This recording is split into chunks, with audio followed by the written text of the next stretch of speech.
Hello, everyone. Welcome back to another episode of Creating Wealth. And we have our amazing mentor, Robert Allen, in the house. How are you doing, Robert? Oh, excellent. Thank you very much, Marjorie. What are we going to talk about today? So, today we're going to decide between two different types of properties. Not all properties are perfect, but we have the rental properties and also the flipping properties. Let's start with the rental properties. So, for example, what's a rental property?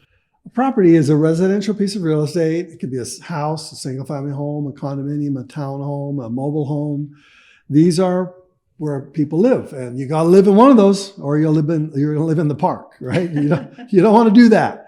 You don't want to be homeless. You want to have something, and therefore, most people are used to that in their life. They've lived through various series of those kinds of things, an apartment building, etc., and therefore they're used to it. Therefore, they're ready to be thinking of themselves not just as a renter or as an owner of a property, but as an owner who rents out to somebody else like they have been in their life.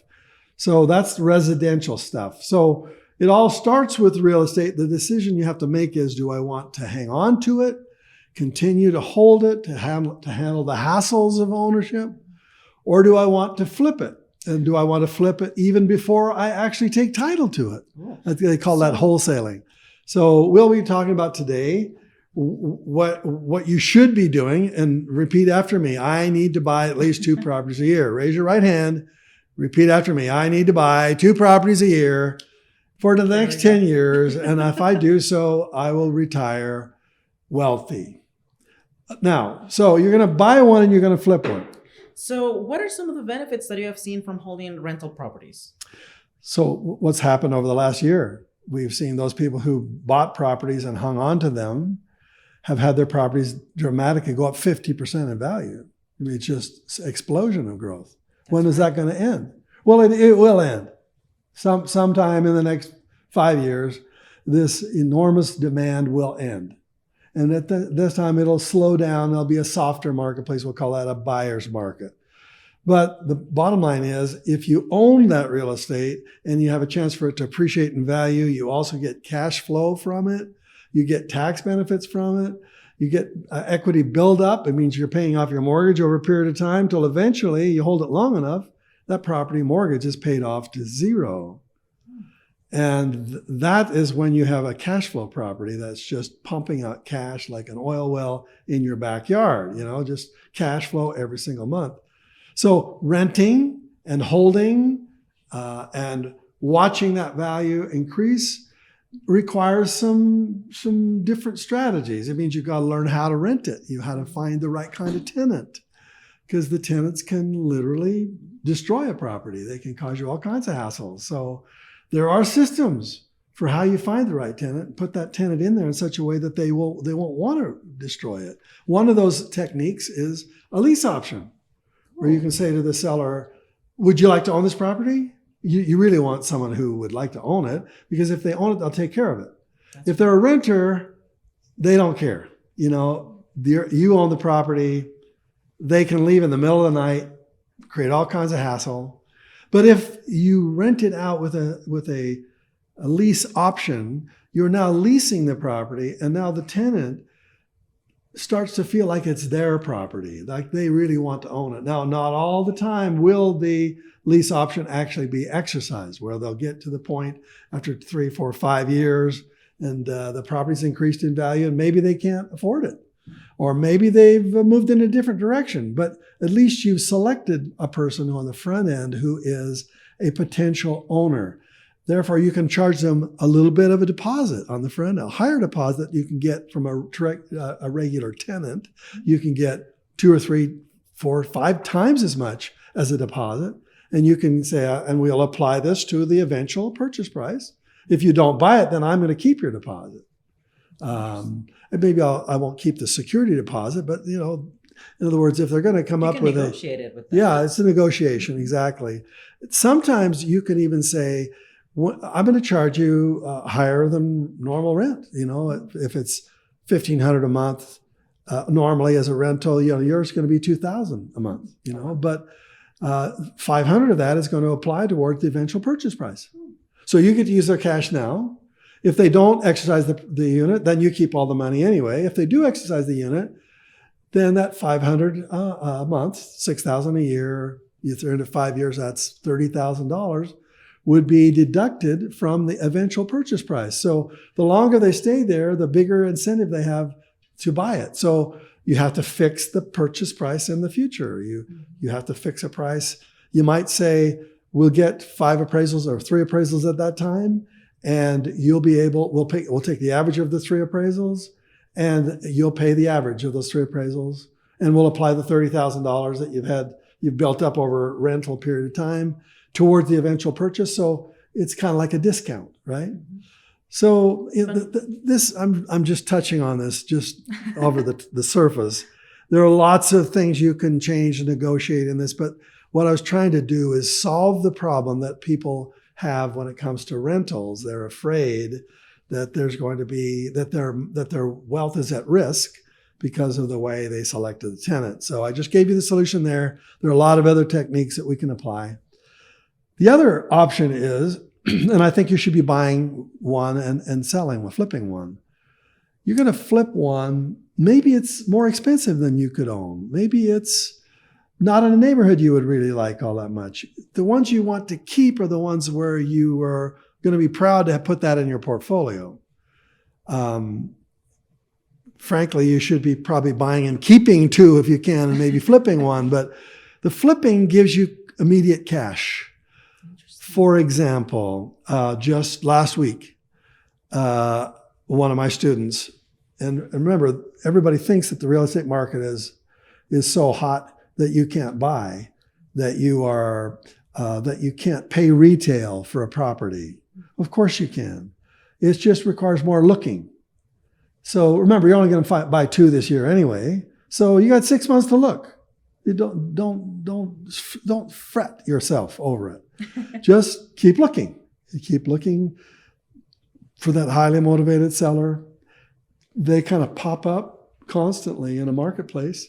People had never thought that they would ever sell will have something happen to them tomorrow that will immediately change their mind forever. It could be a divorce that got filed. It could be a health sickness. It could be a death in the family. It could be inheritance. There's all kinds of reasons why people need to sell.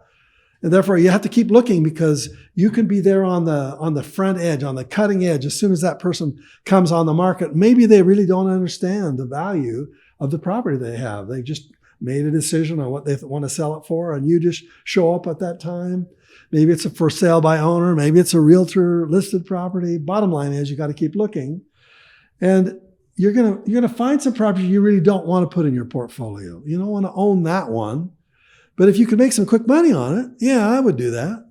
So my student found a property that was pretty much vacant. It was, in a fairly nice neighborhood, a lower middle class neighborhood.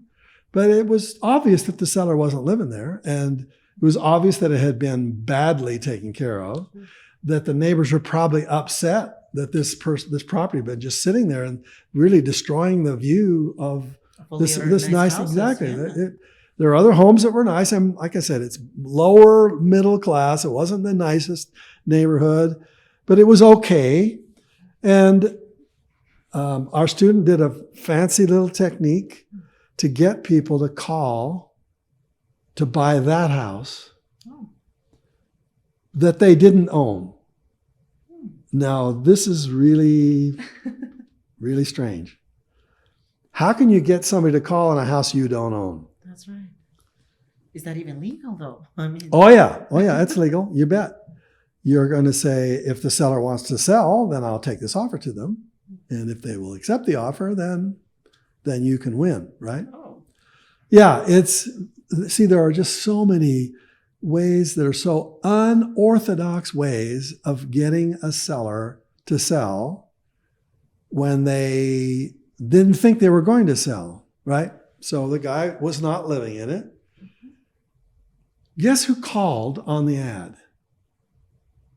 It was the owner across the street who had been living across, maybe 3 or 4 houses down, right. But had been driving by this exact same property the whole time. And when they noticed that there was a way that they might call the seller and inquire about the property, He says, yeah, I'd be willing to, well, how much is it? He said, well, how much do you think it's worth? Well, would you like to make me an offer? I'm really deciding whether I want to sell or not. And he makes an offer that was substantially higher than what my student had determined. So he called the seller up on the phone and said, would you be willing to sell for this price? Lower than the price that had been offered across the street. And the guy said, I'd take $27,000 less. Of course, he didn't know what the offer was.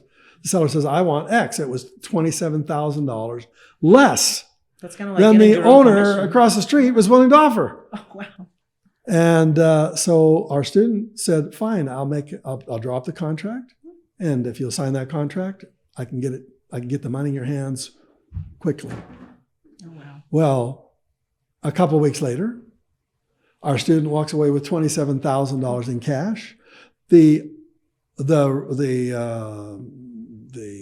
neighbor bought the property and is very happy with it. The seller sold the property and is very happy with it. Everybody won. Now, how long did our student own that property? Not even like he never owned it. Yeah.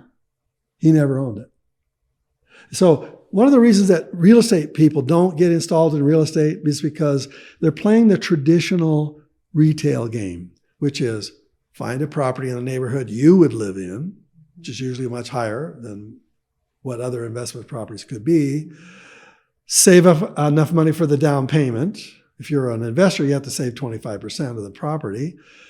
Have a great credit, have great job income, have a good financial statement so you can qualify for a loan. That's the retail game. That's traditional. And this is what most people do. And that's why they're bidding up these properties. They're traditional buyers are fighting to buy properties from each other and bidding up the prices, which is just sheer lunacy. Instead of looking in neighborhoods where you may not want to buy or live yourself, but you could flip the property and make some quick cash. Talk about saving for a down payment. Don't save for a down payment. Earn the down payment. Earn it quickly, 90 days or less. In other words, if you want to get into the traditional game, you have to play an unorthodox game. So you flip property. Maybe you do this once a month. What if you could find one property? Well, maybe even once a quarter. Let's be even more generous with your time. Let's do this once a quarter. Okay? So you find one property a quarter. You flip it and make $10, $15, $20, in this case, $27,000 cash, never having to have shared your credit, your down payment, none of that. You didn't have to do any of that stuff. You made the quick cash. Now you do that once every quarter. It takes you a while to find those kind of deals. And then you say to yourself, let's see, $20,000, $25,000 a quarter, that's $100,000 a year. Do I really want this job I hate? Or do I want to just do this full time? So now I get into the business of flipping one a quarter. And then we're not talking about fixing up here. We're talking about just flipping. That's called wholesaling. That's called just, moving from one bar to the other, to the seller to the buyer, and making a profit in the meantime. Is that legal to do? Of course. Do you need a license to do that? No. No, you don't. So you see how unorthodox I just taught you? And yet, most people, when they think of real estate, they have all these lies, that they're misconceptions about what it really takes. And I can show you a dozen different unorthodox ways to find it and flip it, or find it and keep it, so that you can end up wealthy with real estate. That's what we're talking about today. And it's interesting that you mentioned flipping, but not as in flipping the actual building. You can just flip the contract in this case. Exactly. That's amazing. But a lot of people, even when they think of flipping, they misunderstand that concept, because they're watching TV and all those flip and flop and all these TV shows. There must be 24 of them now. Yeah. Remember what it was like maybe 10 years ago when the first one came out? Everybody's really excited. Now you got dozens and dozens of TV shows teaching the same lie. They're saying you got to come in and fix up a property and make it look beautiful. And maybe make it $50,000, $100,000 on it. But how much have you spent? Yeah, you spent a lot of money, you spent a lot of time, and a lot of risk, because sometimes you buy a property and you open up the wall and you find it's got black mold and all kinds of, terrible situations. I would rather just if you're going to flip it and you need to take title to it, then take title to it so it's yours. And then do some cosmetic work, minimal, a few $1,000s. Don't spend a lot of money. Make it look better. Flip it to a flipper. You wholesale it to a flipper. Make your 5, make your 10. Let the flipper make the 50, make them the 75. Let them make the big money. Therefore, you're making quick cash. And you only would do that if you've made that into your job.